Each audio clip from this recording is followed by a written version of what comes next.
اس وقت ہمارے شو کو جوائن ان کیا ہے نوید قاسم صاحب نے، جو کہ ریٹائرڈ حوالدار ہیں ایکچولی، اور اس وقت یہ موجود ہیں.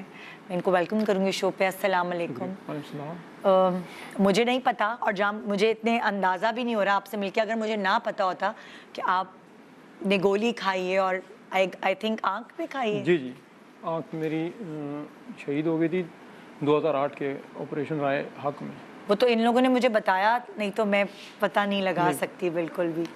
تو کتنے عرصے پہلے کی بات بتائی آپ نے جب آپ؟ یہ سن 2008 کی بات ہے. 16 اکتوبر کی رات کے ٹائم یہ واقعہ ہوا تھا، اور الحمدللہ اللہ پاک نے مجھے چنا پاک فوج میں، اور میری 15 FF یونٹ میں، جس کا میں غازی ہوں. جس کا خون اس دھرتی کو لگا الحمدللہ. اس کے بعد مقصد دہشت گردوں نے اٹیک کیا تھا، ہمارے پر ڈیفینس تھا ہمارے پاس، تو اس دوران مجھے ایک بلٹ لگی تھی بازو میں. اچھا، آپ کو ایک بازو میں بھی لگ چکی ہے؟ یہ وقت الگ تھا بازو والا، اور آنکھ پہ جو لگی وہ الگ تھا؟ نہیں، ایک ہی لمحہ تھا سب.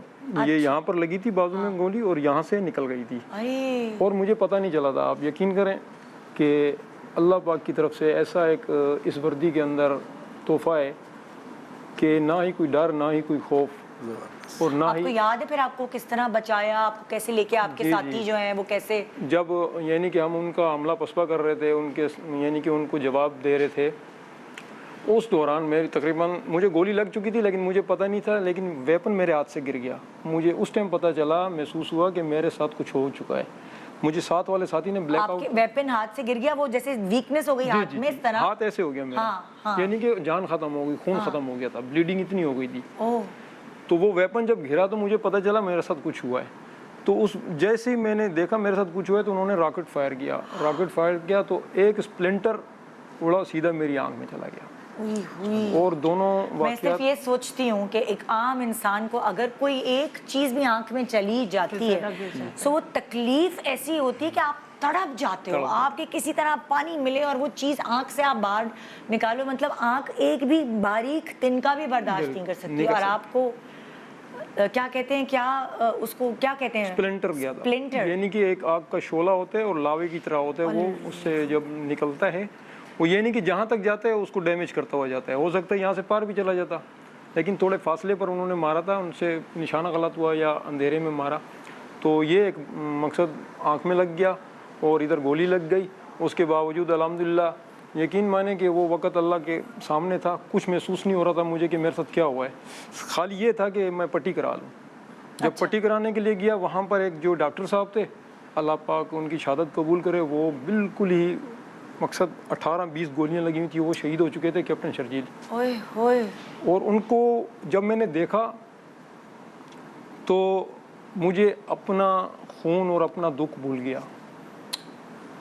وہ ایک ایسا وقت تھا، بالکل وہ ایک ہی لفظ ان کے منہ میں تھا. اپنی والدہ سے بات کر رہے تھے وہ فون پر، اور فون سے آواز آ رہی تھی شرجیل شرجیل شرجیل، اور وہ جواب نہیں دے پا رہے تھے. مقصد ہم ڈاکٹر صاحب کے پاس پہنچے تھے، اندھا دھن، یعنی کہ بہت ایک قسم کا ماحول خراب تھا وہاں کا. دہشت گرد اتنے منظم تھے کہ آپ کی سوچ سے بڑھ کر ہے. تو اور ہم سب اس دہشت گردی کو ہمارے جوانوں نے سہا ہے. دنیا کیا جانے کہ ہمارے اوپر کیا بیتا ہے اس دہشت گردی کی وجہ سے. اور بدنام ہمیں کیا گیا، ہم نے، ہمارے لوگوں نے، ہمارے پاکستانیوں نے اس سب چیزوں کو سہا ہے. بالکل، کوئی شک نہیں ہے نا. کوئی شک نہیں. تو آپ مجھے یہ بتائیں، پھر جب وہ ڈاکٹر صاحب خود جن کو گولیاں اتنی لگی تھیں، تو آپ کا کس نے علاج کیا؟ پھر وہاں پر کچھ ماحول مقصد مطابقت کے حساب سے خاموشی ہو گئی. ان کا جو ہے نا، جو کارروائی کر رہے تھے، خاموشی ہو گئی. وہاں سے پھر مجھے ایمبولینس میں ڈالا، کیپٹن صاحب کو بھی ڈالا. مینگورہ میں گئے فوری طبی امداد کے لیے. مقصد وہاں پر ان کا آپریشن، وہ تو شہید ہو گئے. پھر مجھے پشاور کر دیا.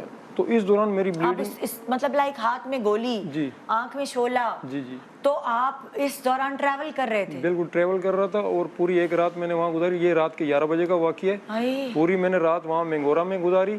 مینگورہ میں انہوں نے بولا کہ کیپٹن صاحب کا ہم ٹریٹمنٹ کر رہے ہیں، تو آپ کو تھوڑا ویٹ کرنا پڑے گا. تو میں نے بولا کوئی مسئلہ نہیں ہے سر، آپ پہلے ان کو ٹریٹ کریں. تو اس دوران میرے جسم سے خون بہت زیادہ بہہ چکا تھا، اور اس دوران میں بے ہوش ہو گیا. پھر مجھے نہیں پتہ، مجھے ایلی میں ڈالا، پشاور لے گئے. وہاں پر میرا کوئی 6 مہینے تک ٹریٹمنٹ کیا انہوں نے.